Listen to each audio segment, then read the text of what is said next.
Professor Michio Kaku is a familiar face to television viewers. Aside from being a professor of physics at the City University of New York and one of the developers of string theory, he is an expert communicator on the science of the future and author of a number of best-selling books.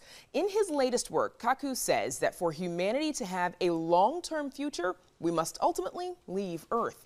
The book is called The Future of Humanity: Terraforming Mars, Interstellar Travel, Immortality, and Our Destiny Beyond Earth. And Professor Michio Kaku joins us now. Welcome to Chicago Tonight. Glad to be on. So in your new book, you write that it is inevitable that humanity will meet its end, the Earth will become inhabitable for humans, and that we can either leave, adapt, or die. This all sounds scary. When and how is all of this happening? Well, you know, the dinosaurs did not have a space program. That's why they're not here today. They didn't have Plan B. They didn't have an insurance policy. We do have Plan B. We have a space program capable of going to the moon, Mars, and perhaps even beyond. Now, NASA, of course, has been criticized for being the agency to nowhere. It doesn't go anywhere. That's all changed. Get this, starting next year, we go back to the moon. That's official now, December 2019, back to the moon, and then Mars, and who knows, beyond that. And that'll give us an insurance policy, just in case something bad happens. And I want to come back to NASA a little bit more as well. But you view that it is our destiny to explore and to colonize other planets. But some people push back and say, you know what, this Earth has a lot of problems. We need to deal with those right here and right now. Why is space exploration and ultimately colonization so important? Well, you know, I once talked to Carl Sagan about this, and he said, look, we got to settle Earth problems on Earth. These are political problems like global warming. Going to outer space is not going to solve global warming. However, he said, we should become at least a two-planet species because we have to have a settlement there in case something bad happens to the planet Earth. Meteorite impacts. We can also have supervolcanoes. We can also have ice ages take place. And 5 billion years from now, the sun will eat up the Earth. It's practically a law of physics that one day our days on the Earth will be over. And that's why we want to make sure that humanity survives all these disasters. So creating a settlement on Mars, what will that take? That sounds hard. Well, to go to the moon is a piece of cake these days. 3 days to the moon. You leave on Monday, come back on the weekends. Now, going to Mars is more difficult. Mars is 2 years away. 9 months to go to Mars. Then you have to do experiments and wait for the time to be right to come back. Another 9 months for the trip back. So we're talking about initially pretty hardy people. These are astronauts, they're trained scientists. They're people who know it's going to be a 2 years, very serious journey to Mars. So we're looking at video right now from SpaceX, Elon Musk's space exploration company. What will be and what has been the role of private enterprise from billionaire visionaries like Elon Musk and Richard Branson and Steve Bezos? They've changed everything. The price of space travel has gone down because of these billionaires. That moon rocket, the Falcon Heavy, millions of people tuned into that Falcon Heavy rocket. That was a moon rocket. And how much did it cost taxpayers? Nothing. It was free, because it was paid for by Elon Musk. Now, space travel is so cheap that the movie The Martian, many people saw that movie with Matt Damon, that cost $100 million. However, to go to Mars, the Indians did it with $70 million. So they ought to give an Oscar for the best supporting space probe. Hollywood movies today cost more than sending a probe to Mars. So it sounds like then the private enterprise is kind of doing some of this research for humanity because they can afford to. That's right. And remember the used car industry? That revolutionized car ownership after the World War II. Well, now we're going to have reusable rockets, compliments of Elon Musk. You saw that Falcon Heavy take off. The 2 booster rockets came back to Earth, ready for the next journey to the moon. And again, that was a moon rocket. That was not the shuttle. That was a moon rocket that blasted off from Cape Canaveral for free. So you write about the idea of terraforming Mars to make it more hospitable for humans and more habitable for humans. How do you do that? Well, we are actually terraforming the Earth right now. With global warming, for the worse, we're actually changing the weather patterns on the planet Earth. We can terraform Mars for the better. We can, for example, in the future, not anytime soon, but launch satellites that will beam sunlight onto the polar ice caps. Mars has plenty of water, but it's in frozen form. We can melt the ice caps by shooting sunlight onto the ice caps so that rivers and lakes flow freely on the surface of Mars. Mars once had an ocean the size of the United States of America. That's how much water Mars had, but it's all frozen. We can unfreeze it.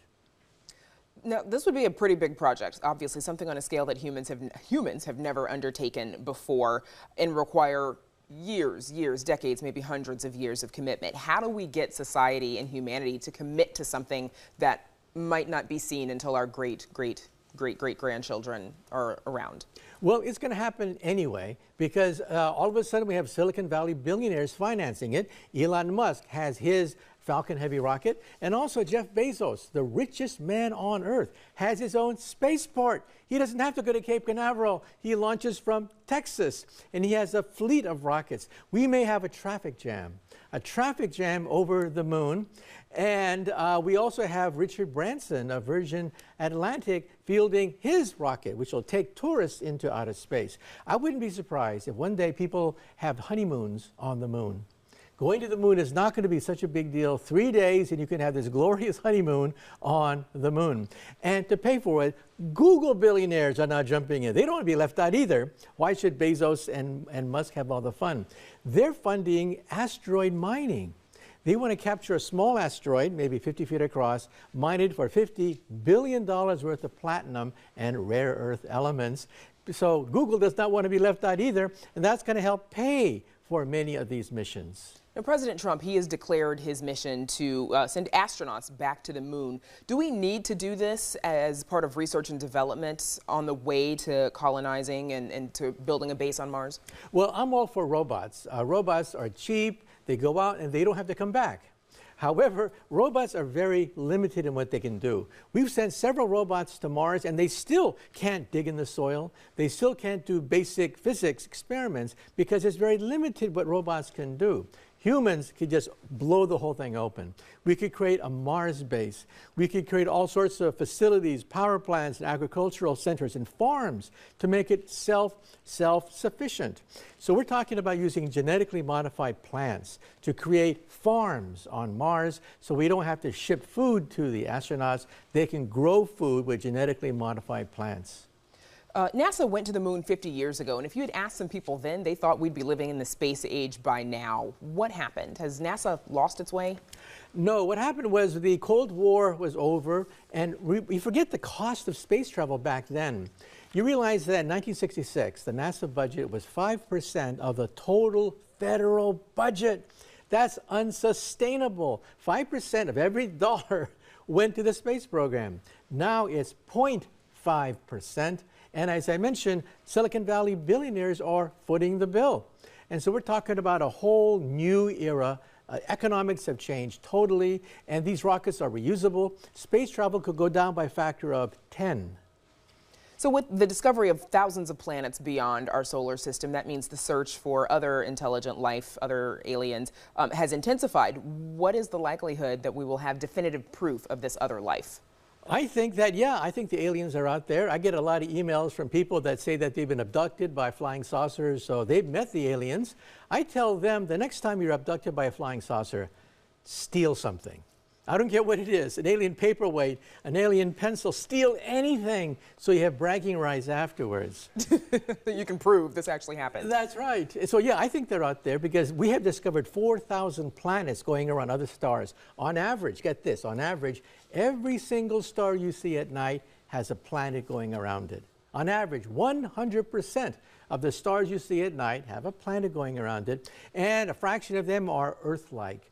So I think, yeah, we have twins out there, twins of the Earth. When you go home tonight, look out in the night sky, somebody is looking back. Should be a clear night as well. If we do detect signs of life beyond Earth, especially intelligent life, how will that change us? Oh, it'll change us completely. I'll stick my neck out. I think in this century we'll pick up a radio transmission, we'll eavesdrop on some communication between alien civilizations. Now, are they going to land on the White House lawn and announce their existence? Probably not. I don't think so. If you're in the forest, do you go to the squirrels and deer and try to talk to them? Well, at first, but eventually you get bored because they don't talk back. In the same way, I think aliens will land on the Earth and kind of get bored with us because we have nothing to offer them. If you see an anthill, do you go down to the ants and say, I bring you trinkets, I bring you beads, I give you nuclear energy, take me to your ant queen, or maybe you want to step on a few of them. So I think if they're that advanced, we're not on the radar screen. Not just yet. All right. And once again, thank you, Dr. Michio Kaku, for joining us. Once again, the book is The Future of Humanity, Terraforming Mars, Interstellar Travel, Immortality, and Our Destiny Beyond Earth. You can read an excerpt on our website.